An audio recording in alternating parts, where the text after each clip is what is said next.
Hello, my name's Julia Gallagher and I'm the PI on the African State Architecture project here at SOAS. And today I'm going to be talking to Daniel Mulugeta about his newly published article, which is called Pan-Africanism and the Affective Charges of the African Union Building in Addis Ababa. And it's published by the Journal of African Cultural Studies. So welcome, Daniel. Congratulations on the article. Thank you very much. Can you start off perhaps by just telling us a little bit about this building? So how did the building come about? Where is it? And perhaps some of the things that you found when you started exploring it. Before the African Union current building was constructed, the largest conference room in the African Union compound was only able to accommodate around 500 people. So the African Union had to borrow a conference center from the United Nations Economic Council for Africa, which was a bigger room, which was able to accommodate around 800 people. So during the transition from the Organization of African Unity to the African Union, the AU was also expanding, so there was a need for more space to accommodate the civil servants and diplomats. In 2006, there was this China-Africa summit, and the Chinese government pledged to build a new conference center for the African Union. That is just a background of how this idea of building a new headquarters building for the African Union came about. And during the 10th anniversary of the African Union, then the Chinese government was able to complete and hand over the new complex to the African Union. So it was inaugurated with a big fanfare. So in terms of how it looked like, how it was designed, it was completely funded by the Chinese government. It was completely furnished by the Chinese government. There has been quite improvement in terms of advanced technology like high-speed internet access, in terms of advanced technologies such as microphones, where, for instance, when a delegate speaks, then the camera will zoom in and the image will beam in the big screen, something which the African Union civil servants and African states had been enjoying at the time. And then the building at the time was seen and celebrated as if it symbolizes a win-win kind of relationship between China and Africa. So a new kind of relationship based on mutual trust, based on economic interdependence, based on the idea that China is supporting Africa's progress towards self-sufficiency, something which is a criticism, implicit criticism of Western international relations, Western relations with the continent in the African Union. So one of the things that you were particularly interested in exploring was not just how the elites who use the building think about it, but how ordinary people think about it. So could you perhaps tell me a little bit about what you found people did say about the African Union headquarter building? The African Union headquarters building is interesting because it is one of few material expressions that we have when it comes to this concept of Pan-Africanism. Pan-Africanism as an idea has been historically very popular. There is quite emotional investment wherever you go, whether it's South Africa, whether it is in Abuja, Nigeria, whether in Addis Ababa. So because of that, there has been widespread public interest with how the AU should be materially represented. Not only the AU, but this concept of Pan-Africanism. The overall mood in the streets of Addis Ababa at the time was disappointment, because people felt that this concept of Pan-Africanism hasn't been materially represented by the building. So they saw it as alien, as imported, as something which doesn't align with African material culture. So I spoke to quite a lot of people who live around there, people who work in the African Union, people also who just pass by around the whole complex, the building. So what came across consistently is this feeling of disappointment with how the building materially doesn't express this idea of Pan-Africanism. So was that disappointment about the building as such, or do you think it reflects a broader disappointment about the African Union itself? I think this is the mixture of the two that you have said.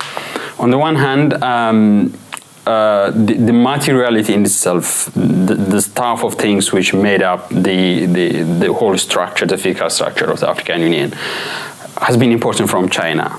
It is not locally sourced from various African countries. That is a disappointment.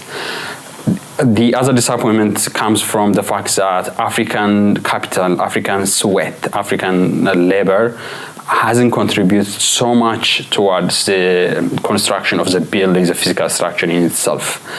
So that somehow translated into this long-standing, persistent disappointment with the African Union as a dysfunctional organization. So I think all these three aspects are interconnected somehow. So ironically, so the materiality of the building itself somehow reflects and symbolizes the dysfunctionality of the institution itself.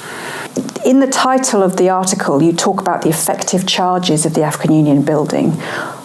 How did you get to that idea of using affect in the work and in the article? So traditionally in social sciences and specifically in anthropological research, there is this tradition of dualism between the body and the mind and the man and woman, between the nature and nurture and so on.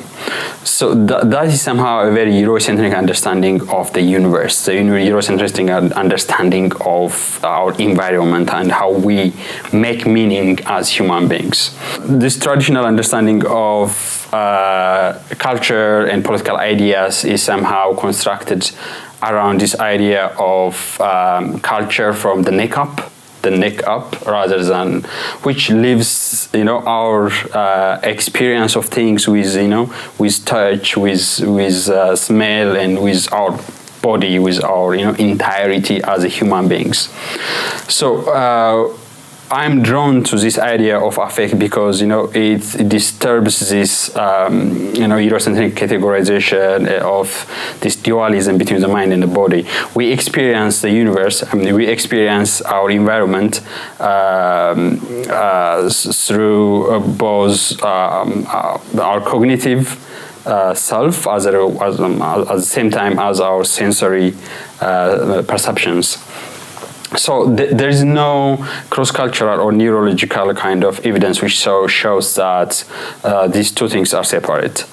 That is the overall kind of theoretical framing from which I start the article. That's really interesting. Could you perhaps give me I'd love to perhaps have an example of how people's bodily engagement with the building or sort of this affective relationship with it helps inform your understanding of how they read it, or what difference does it make? Pan-Africanism, as I've tried to say, is a very elusive concept. Sometimes it is difficult to verbalize to my informants. It's not something which you can engage with traditional ways of doing research, such as interviews or participant observation, which somehow, encapsulated through, the visual and the verbal. So for me, the visual and the verbal are not the only ways through which people, understand and make connection with this idea of Pan-Africanism. There is affect in it, there is emotion in it, and that affect and emotion only comes through when you talk to people how they experience the African Union with touch, for example, with smell, for example. Just to give you some concrete examples, people talk about the color scheme of the building and how it is more of a Chinese, a beige color, rather than more African, which is, what's African is essentially contested. In some instances, what my informants in Addis Ababa say African, it might be seen as local Ethiopian, rather than African in a broader sense. But for them, at least, it just doesn't take into account the local sensibilities of what an African color layer should look like, or in terms of the texture of the building, whether it has a rough texture, whether it's smooth texture, whether it uses natural materials like wood, soil, or whether it uses glass and steel. So all those of stuff that goes into the construction of the building make a difference in terms of how people feel connected with the building, with the institution itself, in this whole broader idea of Pan-Africanism. Just sort of to sum up, perhaps, Daniel, could you just explain what your article reveals about the Pan-African project? Pan-Africanism has always been a contested concept, and that's what came across very strongly from my engagement with various group of people in Addis Ababa, including diplomats, civil servants, students, people who live around the African Union underground the compound, is that this idea of Pan-Africanism is diverse. It is difficult to pin down. It is very subjective. It's pervasive, but at the same time complex. It's elusive, but it is at the same time everywhere. People can sense it, but they cannot pin it down and verbalize it and tell you what exactly it is. They feel it, and you know it when they express it through the medium of materiality. I wonder if it's actually ever going to be possible to embody it materially if it is such a complicated and contested idea. Yes, it has always been an aspiration. And it's so any effort which seeks to symbolize or materialize Pan-Africanism is not going to be complete. There is always be a problem with it. Because it is something which is metaphysical in a sense, so which is beyond reproach in a sense. So in that sense, it is difficult to materialize it, symbolize it. So it's almost like Pan-Africanism is an ideal rather than an ideology. It's something which you said it was sort of beyond reproach. It's perfect. And of course, as soon as you try and make a reality out of that, it's going to have problems. Yeah, absolutely. Thank you very much. Thank you.